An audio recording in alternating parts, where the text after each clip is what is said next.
अतुलित बलधामं हेम शैलावदेहं धनुजवन किफानं ज्ञानिनामग्र्यं सकल गुण निधानं वानरामधीशं रघुपति प्रिय भक्तं वातजातं नमामि। सर्वप्रथम मैं भगवान श्री राम जी के चरणों में कोटि कोटि प्रणाम करता हूँ। तत्पश्चात मैं उनके अनन्य भक्त वीर बजरंगबली जी के चरणों में भी कोटि कोटि प्रणाम करता हूँ। नमस्कार, मैं हूँ शुभम कुमार दुबे, वार्तालाप स्टूडियो के आज के इस शो में आप सभी का स्वागत करता हूँ। दोस्तों, आज हम बात करने जा रहे हैं वीर बजरंगबली पर। जी हाँ, वीर बजरंगबली, जिनके नाम में ही उनके बल का परिचय प्राप्त होता है। भगवान शिव के 11वें रुद्र अंश माता अंजनी के पुत्र एवं भगवान श्री राम के अनन्य भक्त पवन पुत्र हनुमान जी, जिनके साहस, कार्य कुशलता, बुद्धि का परिचय उनके तेज से ही प्राप्त होता है। यह समस्त गुण वीर बजरंगबली जी के अंदर समाहित था। दोस्तों, बजरंगबली जी के बल का परिचय तो वैसे बहुत जगहों पर रामायण के घटनाक्रम में देखने को मिला। इसी घटनाक्रम में आज मैं आप सभी को एक और उनके बल का परिचय बताता हूं। बात ऐसी है कि धर्म और अधर्म का युद्ध चल रहा था भगवान श्री राम और रावण के बीच। एक तरफ धर्म के ध्वज की पताका लिए भगवान श्री राम अपनी वानर सेना के साथ रावण के साथ युद्ध कर रहे थे। वहीं दूसरी तरफ रावण भी अधर्म के मार्ग को अपनाकर अपने राक्षसी सेना के साथ मिलकर भगवान श्री राम के साथ युद्ध कर रहा था।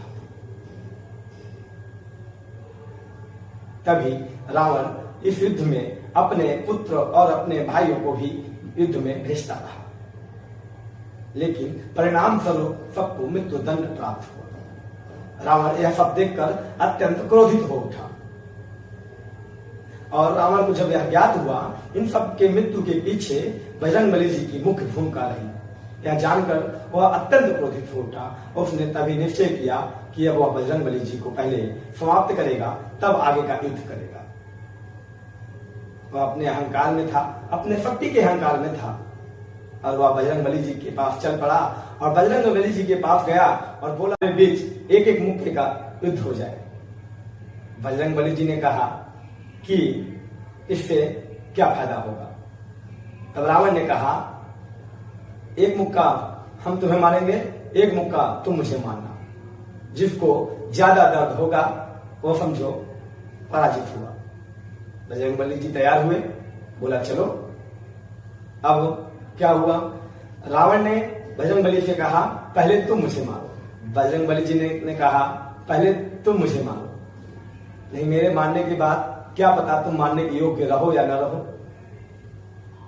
रावण ने सोचा, चलो अच्छा ही है, पहले मैं मार लेता हूं और मेरे मारने से वानर वैसे भी मर जाएगा और मुझे मुक्का भी नहीं सहना पड़ेगा।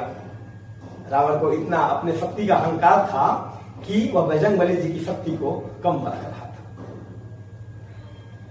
हुआ क्या, रावण अपने 10 भुजाओं का उपयोग कर एक मुष्टिका बनाया और पीछे की ओर गया और फिर दौड़ कर आया और बजरंगबली जी के सीने में अपने मुष्टिका का प्रहार किया। परंतु बजरंगबली जी तनिक भी डगमगाए नहीं, अपने स्थान पर यथावत खड़े रहे। यह देखकर रावण चकित हो गया कि सोचा, इतना तेज मुष्टिका के प्रहार के बाद यह वानर कैसे यथावत खड़ा रहा। इस मुष्टिका के प्रहार के बाद इसे तो कोसों दूर गिर जाना चाहिए, मूर्छा आ जानी चाहिए। रावण यह देखकर आश्चर्यचकित हो गया। तब रावण ने बजरंगबली जी से पूछा, क्यों, तुम्हें दर्द नहीं हो रहा? बजरंगबली जी ने कहा, नहीं, बिल्कुल नहीं। तब रावण ने पूछा, तुम्हारे आंखों में कालापन नहीं छा रहा?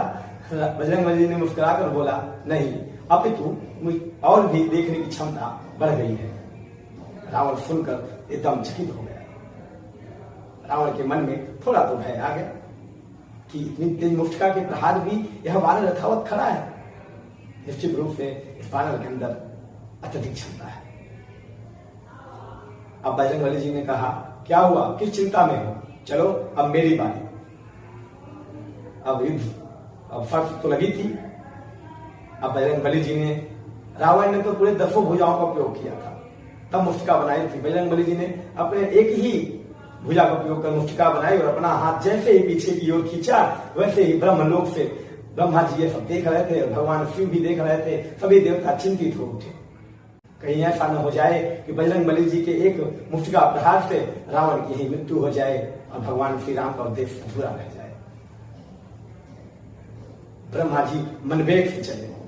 मनवेग का अर्थ है कि मन में सोचे और वहां प्रकट हो गए। तब उन्होंने बोला रुक जाओ, रुको हनुमान। ब्रह्मा जी वहां पे पहुंच हनुमान को रोकते हैं। हनुमान ब्रह्मा जी से पूछता है क्या हुआ।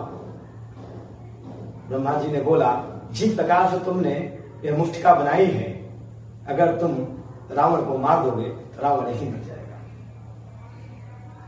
बजरंग बली जी ने बोला तो क्या हुआ, उसने भी तो मारा, तब आप नहीं आए बीच में रोकने।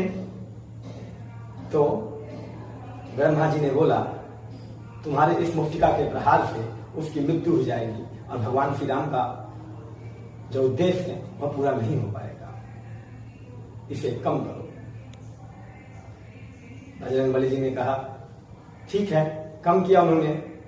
बजरंग बली जी ने कहा ठीक है। ब्रह्मा जी ने कहा नहीं, अभी भी कम करो।